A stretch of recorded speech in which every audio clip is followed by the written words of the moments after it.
لحد میں اس کے رخ شاہ کا داغ لے کے چلے، اندھیری رات سنی تھی چراغ لے کے چلے۔ کہتے ہیں جناب ربیع الاول کی 12 تو سرکار کی وفات ہے، آپ خوشی مناتے ہو؟ میں نے کہا آپ کی وفات نہیں ہے، وصال نہیں، 12 کو آپ کا وصال نہیں، ولادت ہے، ولادت ہے، ولادت ہے۔ ربیع الاول کی 12 کو سرکار کا وصال نہیں ہے، ولادت ہے۔ اگر وصال بھی اس تاریخ کو ہوتا ہم تب بھی غم نہ کرتے، اس لیے کہ شریعت تو مرنے والوں کا غم فقط 3 دن منانے کی اجازت دیتی ہے، چوتھے دن غم نہیں ہوتا، اور ہر سال غم نہیں ہوتا۔ اللہ کے بندوں جو واقعتاً مر جائے اس کا غم چوتھے دن نہیں ہوتا، میرا نبی تو زندہ ہے۔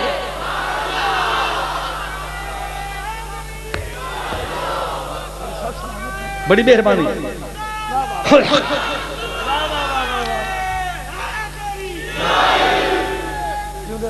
قبلہ میرا نبی تو زندہ ہے، ٹھیک ہے نا؟ اچھا شہید زندہ ہے کہ نہیں؟ بولو، سارے مانتی ہیں نا؟ اور قرآن سے ثابت ہے شہید زندہ ہے، اور کہو سے مردہ مت کہو، بلکہ کہا وَلَا تَحْسَبَنَّ الَّذِينَ قُتِلُوا فِي سَبِيلِ اللَّهِ أَمْوَاتًا بَلْ أَحْيَاءٌ عِندَ رَبِّهِمْ يُرْزَقُونَ۔ جو اللہ کے راستے میں جانیں قربان کر دیں انہیں مردہ مت سمجھو، کہنا تو درکنار، انہیں گمان بھی نہ کرو وہ زندہ ہے، انہیں رب کے ہاں رزق ملتا ہے۔ جو تیرے سامنے، جو حافظ خالد فاروق کے سامنے بیٹھ کر کھانا کھائے وہ تو زندہ، جو اللہ کے سامنے بیٹھ کر کھا رہا ہو اس کے دسترخوان پہ وہ مردہ ہو سکتا ہے؟ بولو شہید زندہ ہے نا؟ رضوی صاحب ایک نکتہ، شہید زندہ ہے، بولیے پھر بولیے۔ قرآن کہتا ہے نا، اور اس کا منکر کافر ہے، لیکن سنیے شہید زندہ۔ حافظ ایک انوکھی بات عرض کر رہا ہوں، اگر سمجھو گے تو فاروق سعیدی کو دعائیں دو گے۔ شہید زندہ، لیکن شہید کی شہادت کے بعد اس کی بیوہ نکاح کر سکتی ہے، توجہ، اس کی بیوہ قبلہ نکاح کر سکتی ہے، اس کا ترکہ تقسیم ہو سکتا ہے، اور نبی ایسا زندہ، ایسا زندہ، ایسا زندہ کہ وصال کے بعد وَلَا أَن تَنكِحُوا أَزْوَاجَهُ مِن بَعْدِهِ أَبَدًا۔ ارے نبی کے وصال کے بعد نہ نبی کی بیویاں نکاح کر سکتی ہیں، نہ اس کا ترکہ تقسیم ہو سکتا ہے۔ مہربانی، بڑی مہربانی۔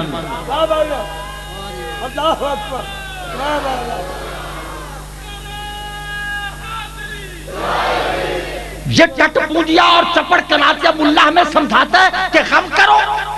اگر غم کرنا جائز ہے تو پھر جو بیچارے ہر سال امام حسین کا غم کرتے ہیں انہیں کافر کافر کا نعرہ ان کے لیے کیوں لگا ہے؟ بھی اگر سوگ منانا ضروری ہے تو پھر جو امام حسین کا سوگ مناتی ہیں ان کو تو کافر کافر کہتے ہو، اور ہمیں سمجھاتے ہو کہ نبی کا غم مناؤ۔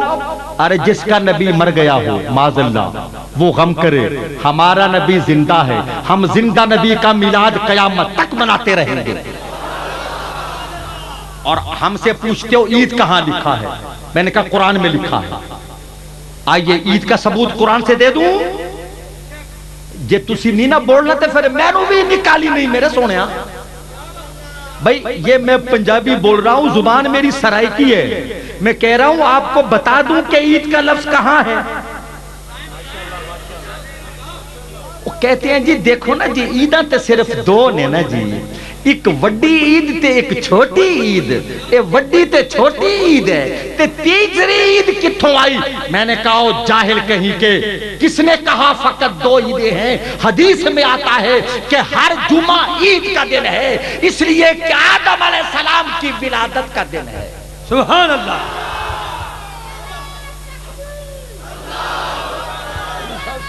بڑی مہربانی جناب۔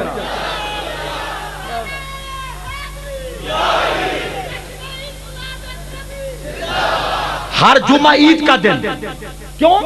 آدم علیہ السلام کی ولادت کا دن ہے۔ آدم علیہ السلام جس دن پیدا ہوں وہ تو عید کا دن، اور جس دن سید اولاد آدم، وسیلہ آدم، سید آدم و اولاد آدم پیدا ہو وہ عید کا دن کیوں نہیں ہوگا؟ جمعہ عید کا دن ہے۔ اور سنیے قرآن کریم سنیے، عیسیٰ علیہ السلام دعا کرتے ہیں اللہم ربنا انزل علینا مائدۃ من السماء۔ سنیے سنیے، حضور ایمان تازہ کریں۔ عیسیٰ علیہ السلام فرماتے ہیں اے میرے مولا ہم پر آسمان سے کھانا اتار، ہم پر دسترخوان اتار، پکے پکائے کھانے سے بھرا کھانا اتار، تکونو لنا، توجہ ہے آپ کی میری طرف؟ اب کھانے کی بات آئی تو توجہ تو ہونی چاہیے نا بھائی۔ حضور یہ کھانا پینا بھی ہمارے مقدر میں ہے، یہ کھانا پینا، یہ گھی اور میوے کمدانی والا ملے اس کو جو ہووے تقدیر والا۔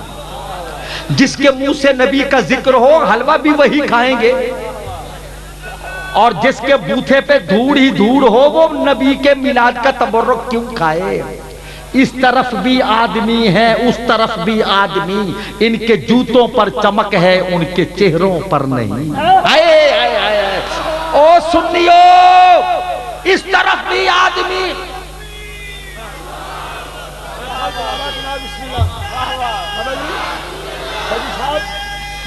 میں عرض کرتا ہوں بڑی مہربانی،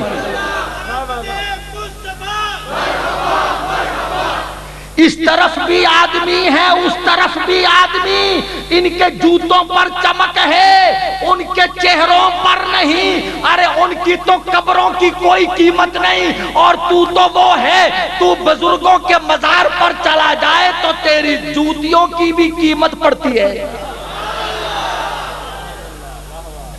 نہیں سمجھے؟ تیرے تو جوتوں کے ٹھیکوں سے لاکھوں روپے ملتے ہیں، ولی کے مزار پہ جانے والے ان کی کوئی وقت نہیں ہے۔ اچھا بات سنو، عیسیٰ علیہ السلام کہتے ہیں مولا ہم پر آسمان سے کھانا اتار، دسترخوان اتار، تکونو لنا، تاکہ وہ ہو جائے عید الاولنا وآخرنا، تکونو لنا عید الاولنا وآخرنا، عید الاولنا وآخرنا۔ قرآن کہتا ہے عیسیٰ علیہ السلام بولے ادھر دیکھنا اے میرے مولا ہم پہ آسمان سے نعمت اتار تاکہ وہ دن ہمارے پہلوں کے لیے بھی عید کا ہو جائے، ہمارے بعد والوں کے لیے بھی عید کا ہو جائے۔ میں سوال کرتا ہوں اللہ کے رسول، اگر آپ کو نعمت ملے، اگر آپ پر انعام ہو تو عید کیسے ہوگی؟ تو عیسیٰ علیہ السلام سمجھاتے ہیں کہ بھلے لوگوں اتنی بات بھی نہیں جانتے ہو، جب اللہ ایمان والوں کو کوئی نعمت دیتا ہے تو وہ نعمت والا دن ایمان والوں کے لیے عید کا ہوتا ہے۔ اب میرا جملہ سنی اس پر تبصرہ، دسترخوان نعمت، دسترخوان کا مخفف ہے خوان، یہ خان قومیت نہیں بلکہ خوان، خے واو الف خوان نعمت، دسترخوان ہو گیا نا۔ میرے جملے پہ غور کر رہے ہو میرے بھائی؟ اگر خوان نعمت اترے تو عید کا دن، اور جب جانے نعمت آئے، اے نہیں سمجھے، جب جانے نعمت آئے تو وہ عید کا دن کیوں نہیں ہوگا؟ آخری جملہ اور پھر اجازت۔ اللہ نے رسول کو کس کس کے لیے بھیجا؟ سب کے لیے بھیجا، زمین کے لیے سبحان اللہ، آسمان کے لیے، شرق و غرب کے لیے، ہل و حرم کے لیے، عرب و عجم کے لیے، شمال و جنوب کے لیے، اسود و ابیض کے لیے، اصفر و احمر کے لیے، جمادات کے لیے، نباتات کے لیے، حیوانات کے لیے، خاکیوں کے لیے، افلاکیوں کے لیے، حجر و حجر کے لیے، بر و بحر کے لیے، شمس و قمر کے لیے، جان و جگر کے لیے، لال و گوہر کے لیے، شام و سحر کے لیے، ارے اولین و آخرین کے لیے، انبیاء و مرسلین کے لیے، ملائکہ مقربین کے لیے، سب کے لیے رسول بھیجا۔ اور کہا تو یہ کہ لقد من اللہ علی المؤمنین اذ بعث فیہم رسولا، اللہ نے ایمان والوں پر احسان کیا کہ ان میں رسول کو بھیجا۔ میں صدقے جاؤں آپ کی خاموشی پر، میں نے کتنی محنت کی اور آپ نے کتنی نزاکتوں سے اس کو اڑانے کی کوشش کی۔ حضور رسول سب کے لیے، مگر احسان ایمان والوں پر، یہی جملہ، یہی گفتگو کی معراج ہے۔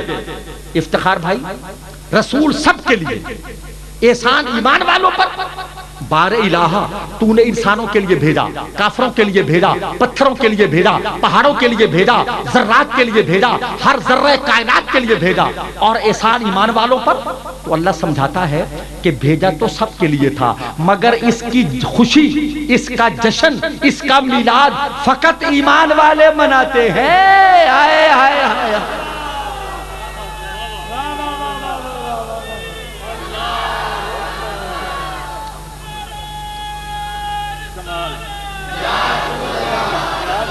بڑی مہربانی۔